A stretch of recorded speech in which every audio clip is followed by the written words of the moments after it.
Hello everyone, welcome to our channel all about BMS. जो हमारा next topic है वो द्रव्यादि विज्ञानीय अध्याय है। तो स्टार्ट करते हैं। सबसे पहले इसमें देखते हैं निरुक्ति। ठीक है। निरुक्ति, अभी ये शब्द जो है वो कैसे निर्माण हुआ है वो देखते हैं सबसे पहले। ध्रुव, गतौ, अधिक, यत। अभी ये जो शब्द है वो दो शब्द से मिलकर के बना हुआ है। ध्रुव, गतौ, अधिक, यत। ठीक है। ये जो है ये अपना क्या है, धातु है। उसमें ये क्या है, अपना धातु है, और ये जो है वो अपना प्रत्यय है। ऐसे करके द्रव्य जो है वो शब्द निर्माण हुआ है। ठीक है। अभी नेक्स्ट क्या है, द्रव्य के लक्षण या तो परिभाषा। तो अगर लक्षण में देखिए तो सबसे पहले जो श्लोक है, यत्र आश्रिताः कर्म गुणाम कारणम समवायी यत् तत् द्रव्यम। अभी इसका मतलब क्या होता है, आश्रिता मतलब क्या है, किसी के आश्रित रहना। कर्म और गुण जो है वो किसके आश्रित रहता है, द्रव्य के। कारणम, अ, समवायी, समवायी मतलब क्या होता है, किसी भी के नित्य संबंध में, उसी को हम लोग क्या बोलते हैं, द्रव्य बोलते हैं। आई होप आपको समझा होगा। यत्र आश्रिताः कर्म गुणा गुणा कारणम समवायी यत् तत् द्रव्य। अब इसका अर्थ क्या होगा, यत्र आश्रिता मतलब क्या, उसके आश्रित रहता है। कौन, तो कर्म और गुण। कारणम समवायी, अभी समवायी का अर्थ क्या होता है, या तो नित्य संबंध भी ले सकते हैं आप लोग,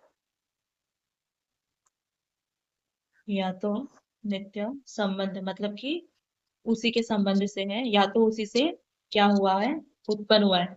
जैसे कि अगर एग्जांपल में ले कि कपड़ा किससे बनता है, तो धागे से बनता है ना। तो समवायी का अर्थ यहाँ पे क्या होगा, वही होगा कि ये जो द्रव्य से कर्म और गुण जो है वो उत्पन्न होते हैं। ठीक है। तो वैसे ही द्रव्य किसको बोलेंगे, जिसमें कर्म और गुण आश्रित होकर के रहते हो, और उनका जो उत्पन्न होने का कारण है वो कौन है, द्रव्य। इसी को हम लोग क्या बोलते हैं, द्रव्य बोलते हैं। अभी अगर नेक्स्ट देखें, दूसरा श्लोक, लक्षण का ही, क्रिया गुणवत् समवायी कारणम इति द्रव्य लक्षणम। ठीक है। अब इसमें क्या, क्रिया और गुणवत् मतलब कि गुण युक्त, ये दोनों जो है वो कैसे, समवायी कारण मतलब उनसे ही उत्पन्न होना, उसी को हम लोग क्या बोलते हैं, द्रव्य बोलते हैं। अगर अभी नेक्स्ट देखें, द्रव्य लक्षणम तो क्रिया गुणवत्, वही है।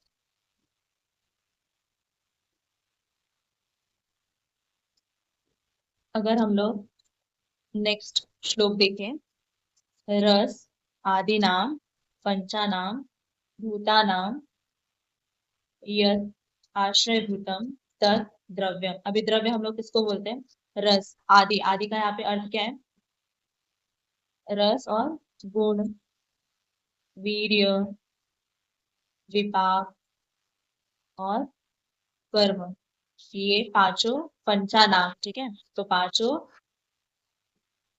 भूतानाम यद आश्रय भूतम, मतलब ये किसमें रहते हैं, आश्रय लेकर के रहते हैं। यहाँ पे भूतानाम किसको बोला गया है, पंच महाभूत को। उसी को हम लोग क्या बोलते हैं, द्रव्य बोलते हैं। जिसमें रस, वीर्य, विपाक, गुण और कर्म जो है वो आश्रित लेकर के रहते हैं, उसको हम लोग क्या बोलते हैं, द्रव्य बोलते हैं। अगर एक और श्लोक देखें, द्रव्यम आश्रय लक्षणम पंचानाम, सेम वही श्लोक है। अभी नेक्स्ट जो हमारा टॉपिक है वो द्रव्य की संख्या है। तो अभी अलग अलग आचार्यों ने अलग अलग द्रव्य की संख्या बताई, बट अगर हम लोग वैशेषिक दर्शन के अनुसार देखें तो उसमें उन्होंने जो द्रव्य है उसका दो भेद बताया। ठीक है। एक तो कारण द्रव्य और एक कार्य द्रव्य। अभी कारण द्रव्य जो है ना, वो टोटल अपना कितना है, 9 है। और कार्य द्रव्य जो है वो कितने हैं, असंख्य है। ठीक है। उसके अंदर अपना कारण द्रव्य है, वो देखते हैं सबसे पहले। अभी कार्य द्रव्य में जो है वो असंख्य द्रव्य होते हैं, और कारण द्रव्य जो है वो अपने 9 होते हैं। तो ये 9 को छोड़ करके जितने भी द्रव्य वो सबके सब किसमें आएंगे, कार्य द्रव्य में आएंगे। अभी जो अपने कारण द्रव्य है वो देखते हैं हम लोग। क्या है ये, ख आदि, मतलब ख मतलब क्या, आकाश, आदि मतलब उसके आगे के महाभूत, पृथ्वी जल अग्नि वायु। आदि, आ, ख ख आदिन्यात्मा और क्या आत्मा मन कालो काल दिश दिशा द्रव्य संग्रह। तो अब इसमें क्या क्या आएंगे सबसे पहले तो अपने कौन पांच पंच महाभूत एक आत्मा मन काल और दिशा ऐसे करके अपने टोटल कितने नौ कारण द्रव्य बताया। अभी कारण द्रव्य को हम लोग मेनली दो पार्ट्स में डिवाइड किए हैं।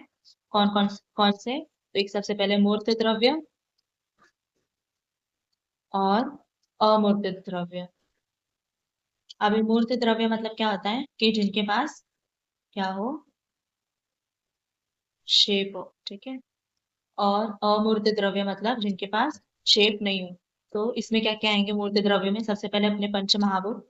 अभी पंच महाभूत में चार ही महाभूत आएंगे क्यों क्योंकि जो आकाश है वो क्या करता है तो आकाश जो है वो खाली जगह को निर्माण करता है इसके वजह से उसका कुछ शेप नहीं है इसलिए ये मूर्त द्रव्य में नहीं आएगा।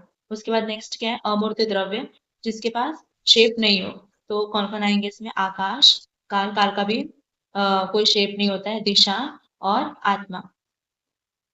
आई होप यहाँ तक आपको सब क्लियर होगा। अभी हम लोग ने जो अपने कार्य द्रव्य है ना उनको भी दो पार्ट में डिवाइड करके रखे हुए हैं उनके काम के बेसिस पे। सबसे पहले एक तो चेतन द्रव्य जिनके पास चेतना हो और अचेतन द्रव्य जिनके पास चेतना नहीं हो। इसको अभी हम लोग डिटेल में देखने वाले हैं।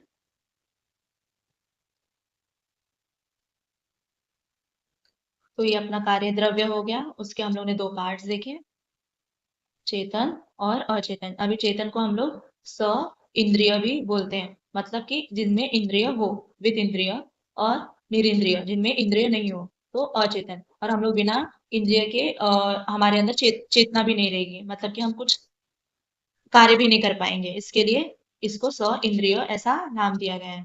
अभी इसमें दो पार्ट्स फिर से हम लोग ने जो सेन इंद्रिय है स इंद्रिय और चेतन है उसको दो पार्ट्स में डिवाइड किया है एक तो अंत चेतन और एक बाह्य चेतन। अंत चेतन मतलब क्या जिनके पास अंदर चेतना तो है मतलब वो लिविंग तो है बट कुछ भी आक्रमण नहीं कर पा रहे वो अपना प्रोटेक्शन नहीं कर पा रहे हैं। जैसे कि हम लोग ने इससे पहले देखा भी था चरक संहिता में भी देखा था और हम लोग साइंस में भी पढ़ते आते हैं कि लिविंग थिंग और नॉन लिविंग थिंग बेसिकली यहाँ पे यही बताया हुआ है जिनके पास स इंद्रिय मतलब कि वो लिविंग है और निरिंद्रिय जो नॉन लिविंग है। तो अभी उसमें भी हम लोग ने पढ़ा था कि प्लांट जो होते हैं उनके पास क्या अंत चेतन होता है मतलब कि वो आक्रमण नहीं कर पाएंगे। तो अभी वो कौन कौन सी चीजें हैं सबसे पहले वनस्पति वानस्पत्य विरुद्ध और औषधि। अभी वनस्पति क्या होता है वनस्पति में हम लोग को क्या अभी वनस्पति मतलब क्या होता है ये हम लोग ने चरक में भी पढ़ा है। वनस्पति मतलब क्या जिनमें बिना फूल आए फल उत्पन्न हो। वानस्पत्य मतलब जैसे कि अपना अ, वट का पेड़ हो गया ये सब। अगर वानस्पत्य में देखें जिनका फूल भी आता हो और फूल आने के बाद फल आता हो जैसे कि अगर एग्जाम्पल में देखें तो आम का। उसके बाद विरुद्ध विरुद्ध में क्या आता है कि ये अपने जितने भी क्लाइंबर है ना जैसे कि जिनका वेल हो ग्रेप्स हो गया या तो पंपकिन हो गया ये सब अपने विरुद्ध में आएंगे। उसके बाद औषधि औषधि क्या औषधि द्रव्य जो है वो अपने जैसे कि जौ हो गया गेहूं हो गया एक बार उसका फल आने के बाद उसको हम लोग यूज करते हैं वो सिर्फ वन टाइम यूज रहता है एक ही बार उसको यूज कर सकते हैं उसको हम लोग क्या बोलते हैं औषधि बोलते हैं ठीक है। तो ये सब किसके अंदर आता है अंत चेतन में आता है। फिर बाह्य जो अंडा अंडा से उत्पन्न होते हैं स्वेदज और उद्भिज। अभी इनका अर्थ क्या होता है जरायु मतलब क्या होता है प्लेसेंटा ठीक है। तो प्लेसेंटा जो है वो बेबी को फीड करता है ठीक है। तो वो भी एक तरह का क्या हो गया बाह्य चेतन हो गया। उसके बाद अंडज अंडज में क्या आता है अपना अंडा जितने भी प्राणी जो है वो अंडे से निकलते हैं वो इसमें आ गए। स्वेदज जो कि स्वेद के द्वारा निर्माण होते हैं जैसे कि कोई कृमि हो गया और लीफ हो गया जो हो गया वो सब। उसके बाद उद्भिज उद्भिज में अपना जो है वो जमीन को फाड़ करके जो उत्पन्न होता है वो उसको हम लोग क्या बोलते हैं उद्भिज बोलते हैं। तो ऐसे अपने कार्य द्रव्य हो गए। और उसके बाद देखें तो कार्य द्रव्य में अपना ये चेतन द्रव्य हो गया। फिर उसके बाद अचेतन में क्या आएंगे एक तो प्राकृतिक जैसे कि अपना पहाड़ हो गया पेड़ हो गया पेड़ नहीं पहाड़ हो गया नदी हो गया और उसके बाद रॉक हो गया ये सब। और कृत्रिम में अपना जो कि हम लोग ने बनाया उसको ठीक है। मनुष्य के द्वारा जो निर्माण हुआ है उसको हम लोग क्या बोलेंगे कृत्रिम, जैसे कि प्लास्टिक, कोई टेक्नोलॉजी, कोई कंप्यूटर, ये सब। ठीक है। अभी नेक्स्ट जो है, अगर हम लोग देखें द्रव्य का वर्गीकरण जो है वो अलग अलग बेसिस पे हुआ है। तो सबसे पहले देखें तो इनका जो बेसिस है द्रव्य वर्गीकरण करने का, तो वो अपना मेन प्रभाव है। प्रभाव मतलब कि क्या, कि उसके गुण के अनुसार उनका जो प्रभाव है उसको देख करके हम लोगों ने द्रव्य को वर्गीकरण किया। तो इसमें श्लोक देखिए, किंचित दोष प्रशमनम, किंचित धातु प्रदूषणम, स्वस्थ वृत्तोमतम, किंचित त्रिविधम द्रव्य उच्यते। अभी जो द्रव्य है, दोष शमन करने वाले, मतलब कि शमन द्रव्य, धातु प्रदूषणम द्रव्य और स्वस्थ हित द्रव्य, ऐसे हम लोगों ने 3 द्रव्य का वर्गीकरण किया। मतलब उसमें 3 द्रव्य के टाइप्स बताए। सबसे पहले शमन शमन करने वाले, जो दोष है उनको शमन करने वाले, जैसे कि अगर एग्जांपल देखें, गुरुचि जो है वो क्या करता है, दोष को, त्रिदोष को शमन करता है। और उसके बाद अगर नेक्स्ट देखिए धातु प्रदूषणम, जो धातु दूषित हुए हैं, जो धातु को दूषणम मतलब कि जो धातु को दूषित करते हैं उनको क्या बोलते, वो अपना कौन से द्रव्य हुए, धातु प्रदूषक प्रदूषणम द्रव्य हुए। जैसे कि अगर एग्जांपल में लें, उदाहरण में लें, तो अपना विष वो क्या करेगा, धातु को दूषित करेगा। उसके बाद नेक्स्ट जो अपना द्रव्य है वो स्वस्थ हित द्रव्य है, जो हमें स्वस्थ बनाए रखने में उपयोगी है। तो उसमें अगर एग्जाम्पल देखें तो अपना गेहूं हो गया, चावल हो गया, ज्वारी हो गया, ये सब इसमें आएगा। अभी नेक्स्ट जो हमारा भेद है द्रव्य का, वो किसके अनुसार है, प्रयोग के अनुसार है। अभी प्रयोग के अनुसार हम लोगों ने उसको 2 पार्ट में डिवाइड किया है, एक औषध द्रव्य और आहार द्रव्य। औषध द्रव्य मतलब क्या, कि जो हमें एज अ मेडिसिन यूज होता हो। जैसे कि अगर किसी का वात बढ़ गया है तो उसको वात कम करने के लिए वो द्रव्य का हम लोग उपयोग कर सकते हैं। और वैसे अगर आहार द्रव्य देखें तो इनका जो प्रयोग है वो मेनली धातु का पोषण करने के लिए होता है। अगर हम लोग देखें द्रव्य का जो है और भी क्लासिफिकेशन किया है ऑन द बेसिस ऑफ योनि। योनि मतलब क्या होता है, ओरिजिन। तो ओरिजिन के बेसिस पे हम लोग ने द्रव्य का वर्गीकरण किया है। तो सबसे पहले देखें तो जांगम, जो कि हमें जांगम प्राणियों के द्वारा प्राप्त किए हुए द्रव्य। ठीक है। उसके बाद उद्भिद, जो कि जमीन से उत्पन्न हुआ हो, जैसे कि गेहूं हो गया, जौ हो गया, ये सब। और तीसरा जो है भौम द्रव्य, जो कि हम लोग को पृथ्वी को खोदने के बाद प्राप्त होता है, लोहा हो गया, सुमना हो गया, ये सब। अभी द्रव्य का आयुर्वेद में कैसे उपयोग होता है, सबसे पहले सर्व द्रव्यम पांच भौतिकम। अभी जितने भी द्रव्य वो क्या है, पांच भौतिक है, मतलब पांचों महाभूत से बन करके मिले हैं। उसके बाद द्रव्य में रसादि नाम श्रेष्ठम ते ही तदाश्रया, द्रव्य एवं रस आदि नाम श्रेष्ठम ते ही तदाश्रया। अभी द्रव्य जो है वो रस आदि, आदि मतलब क्या, रस, वीर्य, विपाक, कर्म, प्रभाव, ये सबसे ज्यादा श्रेष्ठ माना जाता है। और जितने भी ये सब है वो किसके आश्रित में रहते हैं, तो द्रव्य के आश्रित में रहते हैं। अभी नेक्स्ट जो पॉइंट है वो भूत है, मतलब पंच महाभूत है। तो पंच महाभूत का सबसे पहले निरूपण कैसे हो, पंच महाभूत के बारे में अभी हम लोग देखने वाले हैं। तो पंच महाभूत में भूत की व्याख्या क्या है, पंच महाभूत को हम लोग मुक्तावली के अनुसार भूत भी बोलते हैं। अभी उनके अनुसार अगर देखें तो पंच महाभूत का व्याख्या क्या है, तो बहि बहिर इंद्रिय ग्राह्य विशेष गुण गुण गुणौ त्वं भूत त्वं। अगर देखें तो बहि इंद्रिय मतलब कि जो हमारे बाह्य के इंद्रिय है। अभी बाह्य के इंद्रिय कौन कौन से हैं, जितने भी अपने ज्ञानेंद्रिय है। ठीक है।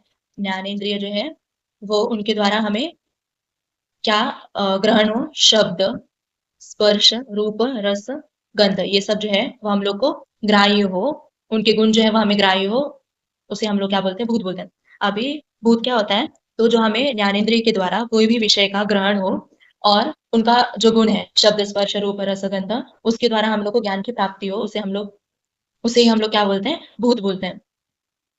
जैसे देखिए अगर इंद्रिय की बात करें तो हमारा इंद्रिय क्या है, श्रोत, और उसका गुण क्या है, शब्द। तो शब्द किसका, महाभूत का गुण है, आकाश का। तो ऐसे हम लोग को वो ज्ञान की प्राप्ति करके देता है। आई होप यहाँ तक सब आपको क्लियर होगा। अभी हम लोग ने इससे पहले भी देखा है कि पंच महाभूत की उत्पत्ति अलग अलग दर्शन ने या तो अलग अलग आचार्यों ने अलग अलग तरीके से बताया हुआ है। तो सांख्य दर्शन के अनुसार हम लोग ने देखा था, क्या देखा था, तो सबसे पहले क्या आता है, प्रकृति और पुरुष, उसके बाद महत, अहंकार, सात्विक, राजस और तामस, ऐसे करके जो है तामस और राजस से अपने पंच महाभूत का निर्माण होता है। वैसे योग दर्शन के अनुसार देखें तो उनके अनुसार अलग है। इन्होंने भी सांख्य दर्शन के अनुसार ही माना है, सिर्फ यहाँ पे क्या बताया है, योग दर्शन ने उन्होंने ईश्वर को भी माना है। वैसे चरक संहिता ने भी सेम सांख्य दर्शन के अनुसार ही बताया, आयुर्वेद ने भी सांख्य दर्शन के अनुसार ही सृष्टि की उत्पत्ति बताई है। पंचमहाभूत का निर्माण कैसे है? सबसे पहले सूक्ष्म परमाणु, फिर उनसे सूक्ष्म परमाणु के बाद स्थूल निर्माण होगा। ये अपना कारण द्रव्य हुआ, कारण रूप हुआ, और ये अपना कार्य रूप हुआ। ठीक है, ऐसे करके क्या हुआ? पंचमहाभूत का निर्माण हुआ। तो इन्होंने ये माना है। ये हो गया अपना पंचमहाभूत की उत्पत्ति कैसे हुई।